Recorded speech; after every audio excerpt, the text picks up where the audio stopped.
మురళీ మనోహర్ గారు, ఏంది financial year target? ఈ ఫైనాన్షియల్ ఎండ్ లోగా మొత్తం మావోయిస్ట్ అనేవాళ్ళు ఉండరు అని అమిత్ షా చెప్పారు. అది సాధ్యం అవుతుందా? టార్గెట్ రీచ్ అవుతున్నారా? ముందే అవుతుంది. అంతవరకు కూడా పోదు. ఒక్కళ్ళు కూడా మిగిలరా? మిగిలరు, సాయుధులు మిగిలరు. ప్రాణాలతో మిగిలితే సంతోషించాలి. అందరూ ఎంతమంది మిగిలితే అంత సంతోషించాలి మనమంతా కూడా. ఎందుకంటే ప్రాణాలు పోవాలని ఎవరం కోరుకోం కదా. కనుక మార్పు సంభవిస్తుంది మెల్లమెల్లగా. ఆలోచిస్తూ ఉన్నారు. మారిన పరిస్థితులు దేశంలోనే కాదు ప్రపంచ వ్యాప్తంగా మారుతున్న పరిస్థితులను గమనిస్తున్నారు. ఇది ఒక అవుట్డేటెడ్ మూమెంట్. ఇది ఇప్పుడు కూడా రాతి యుగం లాంటి పరిస్థితులు ఇప్పుడు లేవు. కనుక మారిన పరిస్థితుల అనుగుణం ఒకటి. భరత్ గారు, ఈ భూమి మీద నేను విన్నది, ఒక పెద్ద ఆయన చెప్పాడు. బ్లిడ్జ్ పత్రిక యజమాని ఒక రోజు అయోధ్య అది సంభవించినప్పుడు మొదటిసారి ఆయన సమర్థించారు. ఆయన పేరు గుర్తు రావడం లేదు. బ్లిడ్జ్ ఎందుకు ఇలా అయిపోయారు మీరు, బీజేపీని సమర్థిస్తున్నారు అని అంటే అయోధ్య విషయంలో ఆయన బుద్ధి మార్చుకున్నారు. అలాంటి వ్యక్తి ఆయన ఏమన్నాడంటే, ఈ భూమి పైన ఒకే జంతువు ఎప్పుడు మారదట, అది గాడిదనట. కనుక నేను గాడిదని కాదలుచుకోలేదని అన్నాడు. కనుక మనిషి అనేవాడు ఏంటంటే, ఇది కించపరచడం కాదు కానీ, మనిషి అనేవాడు ప్రతి నిత్యము మారుతూనే ఉంటాడు. పరిస్థితులకు అనుగుణంగా వీటికి అనుగుణంగా మనిషి అనేవాడు మారాలి.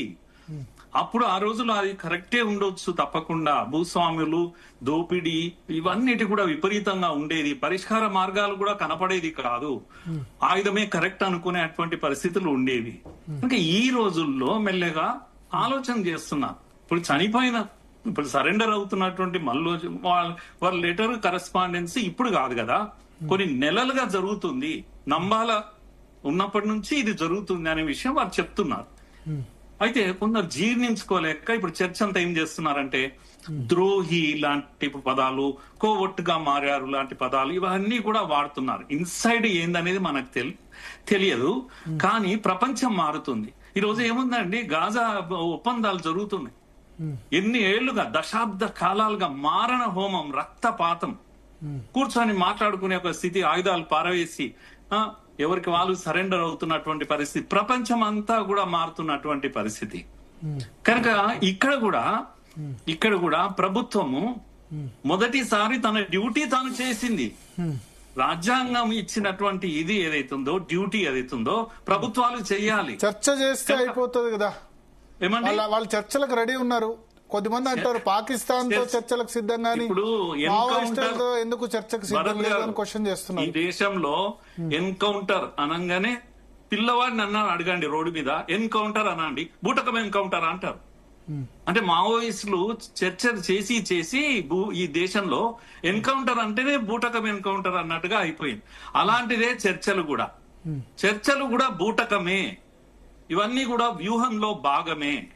ఒక సస్టైనబుల్ ఇది effort, continuous effort and sincere effort ప్రభుత్వం పెట్టడం కారణంగా ఈ క్రెడిట్ ప్రభుత్వానికి ఇవ్వాలి. ఎక్కువ మారణ హోమం జరగకుండానే చూస్తున్నారు. సాధ్యమైనంత వరకు మీరు ఇప్పుడు 60 మంది సరెండర్ అయ్యారు, 61 వారితో కలిపి అని అనుకుంటున్నాం, కానీ కొన్ని వందల వేల మంది సరెండర్ అవుతున్నారు నిశ్శబ్దంగా.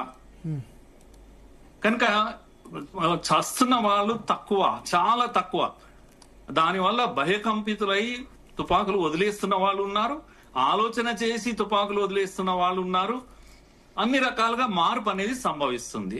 కనుక నయాన భయాన ఒక తుపాకే ఉండాలి. దయచేసి నేను అంటే చట్టం గురించి మాట్లాడినప్పుడు దేశంలో నిజంగా ప్రజాస్వామ్యం వరదిల్లుతుంది అని ఎప్పుడు అంటామంటే, ఒకే తుపాకీ రాజ్యాన్ని నడిపించాలి.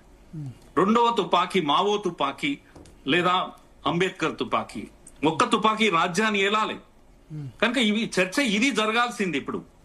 కనుక హీరో వర్షిప్ చేసి ద్రోహం చేశారు, అయ్యో ఇన్నేళ్ల త్యాగాలు, 50 ఏళ్ళు చేశారు, 60 ఏళ్ళు చేశారు, వాళ్ళు నమ్మిన సిద్ధాంతం కోసం బలిదానాలు కూడా చేశారు. నో ప్రాబ్లం, వాళ్ళను మనం అప్రిసియేట్ చేద్దాం. కానీ మారుతున్న వాళ్ళను అప్రిసియేట్ చేద్దాం ఇప్పుడన్నా కనీసం. వాళ్ళని కూడా మళ్ళా ద్రోహులు అని చెప్పేసి మళ్ళా హీరో వర్షిప్ చేసి మళ్ళా కొంతమంది పిల్లలను అన్యాయంగా అడవులకు పంపేటువంటి చర్చలు ఇక్కడ జరగొద్దు. టీవీలో డిబేటుల్లో ఇప్పుడు జరగాల్సింది సరెండర్ అయిన వాళ్లే హీరోలు. దేశం కోసం, సమాజం కోసం బ్రతికుండి పోరాటాలనే నిర్ణయం తీసుకున్నారు. ఏదైతే నిర్ణయం తీసుకున్నారో వాళ్ళు గొప్పోళ్ళు. కనుక వాళ్ళకు నేను జైజేలు పలుకుతున్నా, మల్లోజులకు నేను జైజేలు పలుకుతున్నా. వారితో పాటు 60 మంది కాదు కదా, 60,000 మంది ఉంటే కూడా వాళ్ళందరూ కూడా మల్లోజుల వేణుగోపాల్ లొంగుబాటు ఇతర మావోయిస్టులకు సందేశంగా పనిచేస్తుందా? ఇంకా మిగిలిన మావోయిస్టులు కూడా ఆయుధాలు వదిలే అవకాశం ఉందా? బిగ్గెస్ట్ ఇన్స్పిరేషన్ ఇది. ఇటువంటి స్ఫూర్తి ఇంకొకరు ఇవ్వలేదు ఇంతవరకు. మల్లోజుల వేణుగోపాల్ గారు ఇస్తున్నటువంటి స్ఫూర్తి ఎటువంటిది అంటే, మారుమూలలో ఎక్కడో ఉన్నటువంటి తుపాకీ పట్టుకొని ఇంకా పోరాటంలో ఉన్నటువంటి వాళ్ళంతా కూడా తప్పకుండా స్ఫూర్తి పొందుతారు. అంత పెద్ద నాయకుడే వచ్చి తుపాకులు పారవేసి సరెండర్ అవుతున్నారు. కనుక ఇది పిరికితనం కాదు, ఇది ధైర్యంతో కూడినటువంటి పని. ఇది చాలా ధైర్యంతో కూడినటువంటి పని. కనుక ఆయన ఒక మేధావిగా ఎంతో ఆలోచించి తీసుకున్నటువంటి నిర్ణయం. 50 ఏళ్లు జీవితాన్ని సమర్పించినటువంటి వ్యక్తి అతను. ఊరికే ఆషామాషిగా ఈడ మైకుల ముందు ఏసీలో కూర్చొని ఉపన్యాసాలు ఇచ్చిన వ్యక్తి కాదు అతను. పోరాటాలు చేసినటువంటి వ్యక్తి. కనుక ఇప్పుడు నేనేమంటున్నానంటే, దేశంలో మాదిగా బడుగు బలహీన వర్గాలందరూ కూడా ఇప్పుడు దీన్ని స్ఫూర్తిగా తీసుకోవాలి. కనుక అభివృద్ధిలో అందరం భాగస్వాములు కావాలి.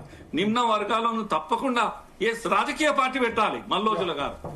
వారి వెంట నడవడానికి సామాన్య జనం కూడా సిద్ధంగా ఉంటారు. చర్చలో వి ప్రకాష్ గారు